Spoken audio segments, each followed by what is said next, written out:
and Jamal. Charlo! Yeah. Once I beat Spence, if Charlo don't move up, I'm coming for him. Ooh.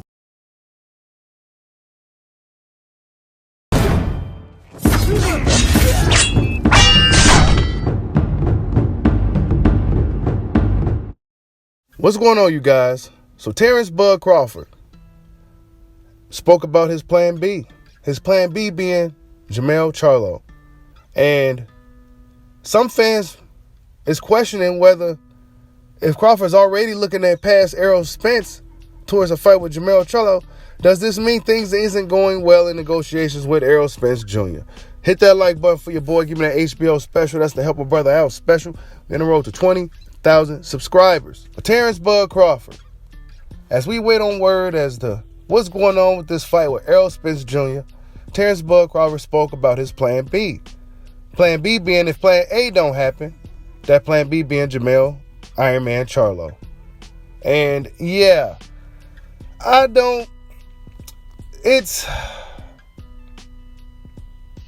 say it like this, folks.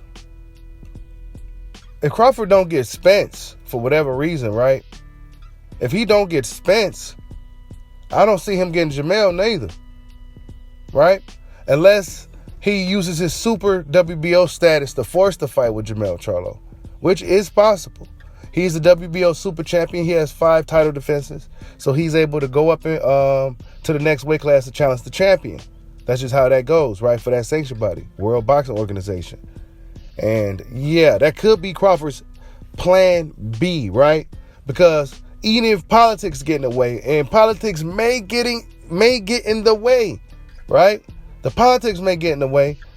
The sanctioned bodies may have to step in, right? So Crawford can use his WBO super status, because he's a super champion, to go right up in weight and get a shot as the mandatory at the weight class up, right? So yeah, Crawford, that's his plan B. But yeah, funny article here, right? These guys that write these articles are a little bit more biased nowadays than they was back before social media really took over. I remember back years ago, Fight Hype was one of the first ones where you can kind of read it and really relate, right? Some dudes you may relate to or disagree with. Other dudes you be like, yeah, I agree. And yeah, these guys here, this is pretty funny. I'm going to read it. He says, quote, if Spence drags his heels and doesn't want it for whatever reason, Crawford won't hesitate to move up to 154 to snatch the 4 belts from Jamal Charlo. Unfortunately, what Crawford could discover is that Jamal is less willing to fight him than Spence, which puts him in a challenging position where he may wind up getting neither of them. And so the writer here, Robert, he's seen what we seen, right? Jamal Charlo, in his last time he spoke about a fight with Crawford, you know, the media, this is what they asked these guys. This is what the journalists, this is what they asked these guys. And Jamal Charlo told us, don't ask about Terence Crawford no more. I'm off of that Crawford guy. Like, stop asking me about him. Don't nobody ask me about Crawford again. Right? He was talking about Bud as if Bud was still with ESPN and Bob Arum. It's like you guys are like about 6-7 months behind, bro. Try to keep up, right? Try to keep up, Jamal, right? Because Crawford ain't with Bob Arum no more. He's over there on your side of the street now, knocking on PBC's door, bro. So yeah, if you didn't know, now you know. And then it continues, right? He says, as the saying goes, birds of a feather flock together. Meaning that if Spence doesn't want to fight with Crawford, it shouldn't be a surprise if Charlo doesn't want that smoke neither. So yeah, even Rob here, the writer, feels that birds of a feather flock together. If Spence don't take the fight, Jamal won't neither. And that's kind of the way I see it. If Spence ain't gonna fight him, I don't see the Jamal fight happening either. And based off the energy that Jamal is pushing out, now I'm not saying Jamal won't fight, right? But it's just the energy that he's putting out. It seems like he don't want to fight. We've seen this stuff before from these guys, man. This is why I did the video a few weeks ago. Crawford versus the Charlos. I knew this stuff was going to happen. Now, Jamal Charlo is more interested in coming down and melting back down to 154 pounds to entice Terence Crawford, right? He said that's one guy he wants to fight. So, yeah, it's Crawford versus the Charlos right now. Crawford knows he could probably really press the Charlos if push came to shove, if he can't get a fight with Errol Spence. I mean, this fight with Errol Spence at this point, guys, it seemed like it's being a lot more difficult than we ever realized, right? What is the holdup? Like, now even I'm quiet. I was trying to be patient. I see a lot of fans who've been impatient about this fight. Right? I've seen a lot of fans impatient. I'm starting to question now, like, what the hell is really good? If Crawford's already talking about his plan B, that means plan A may not be looking too good, right? I mean, that's just, right? And then I'm continuing what Rob says. He says, with the problems Jamal had in his 2 fights against a very average Brian Castano, it's obvious why he won't want any part on taking on Crawford and winding up stripped of his straps afterwards. So, yeah, Rob the writer believes that Crawford will likely beat Jamal Charlo, probably based off Jamal Charlo's energy, right? Or maybe he just don't think Jamal is really that good. I don't know, but whatever the case may be, yeah. And then Crawford says, well, that's the plan about whether Errol Spence Jr. is the next guy on the agenda. He said that's the plan, right? That's the plan. I mean, I don't know if I like those choice words. That's the plan. I mean, that don't sound good. That sounds like a red flag. I mean, of course that's the plan, bud. That's the fight we've been talking about for, like what's really good is the negotiations going well. It don't sound like things is going too well. It just don't sound like it. Let me continue. I think the time is right now is the best time because it's for all the marbles. If the fight with Jamal Charlo can be taken, if the Spence fight doesn't come to fruition, of course I'll take it. I think I match up pretty well. So, yeah, if the Spence fight basically don't happen for whatever reason, Crawford is willing to face Jamal. He think he matches up pretty well.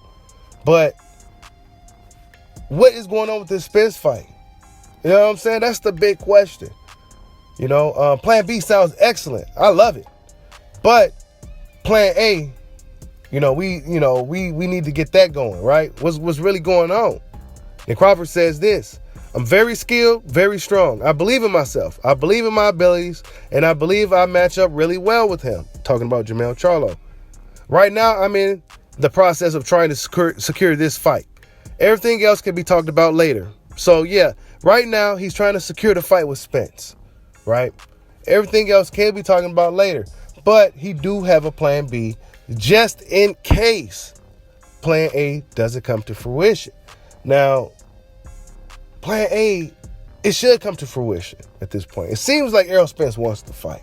It really do, right? I'd be lying to you if I said Spence don't want to fight at this point. I've said it in the past, absolutely. But as of right now, Errol Spence seems like he really wants this fight. At this point, it seems like the only thing that can really prevent this fight is the powers that be, for whatever reason. You heard what Oscar came out and said that Al Heyman, these guys hyping how Al Heyman and he be blocking fights for these guys and stuff. This is, there may be some truth into that. Regardless of how you feel about Oscar, there could be some truth into that. And that's what it be looking like. And that's why I be a lot of guys in my comment section still got a lot of animosity towards PBC, because this is what they still feel that's going on, right? And then he says this: Errol Spence has got 3 of the titles. I've got 1. It will be for undisputed. There wouldn't be any other champion in the division. That goes without saying. I feel like this is the biggest moment for us to fight. Me and Errol have got a different style. We fought Sean Porter, 2 completely different styles. You never know. And then he talks about his trainers, right? He says they'll play a big role in getting us prepared for the biggest fight of our careers. He has Derrick James, and Derrick got him to this point in his career where he's undefeated, a unified champion, and he got Jamal Charlo to be undisputed champion at 154. It's going to be good as seeing them make adjustments in camp and us making adjustments in camp. Let's see who's going to come out on top. So Crawford is really humble. He's not really like talking trash, right? He's being really respectful. Of course, he's going to talk a little trash, but he's not really talking trash. He's just saying, look, man, I want to fight you, bro. And Charlo's, they feel some type of way about it. You know what I'm saying? Even though it seemed like Jamal Charlo's, the guy he really wants to fight out of everybody in boxing is Terence Crawford. But Jamal Charlo, he's like, man, your own promoter don't want to deal with you, and all this other shit. So yeah, Crawford talking about a plan B. It may be a red flag to some, right? Talking about his plan B being Jamal Charlo. If the fight with Spence don't happen, a lot of people will likely believe that the fight with Jamal wouldn't have happened either. Whether it's from the politics of boxing or Jamal Charlo just doing what he done in the past. The guys like Boo Boo Andre, we put you on a black card. You don't get the fight. Why don't you take less money? Trying to really sun him in negotiations, trying to sun him in public. They're going to start playing those games again. So we don't want to see any of that again. But yeah, Terence Crawford talks about his plan B. His plan B being Jamal Charlo. Crawford's really pressing this Charlo situation. A lot of people may think Crawford is crazy for going after Jamal Charlo, but that's what Warrior's supposed to do. Like, subscribe, hide your boy. Peace out.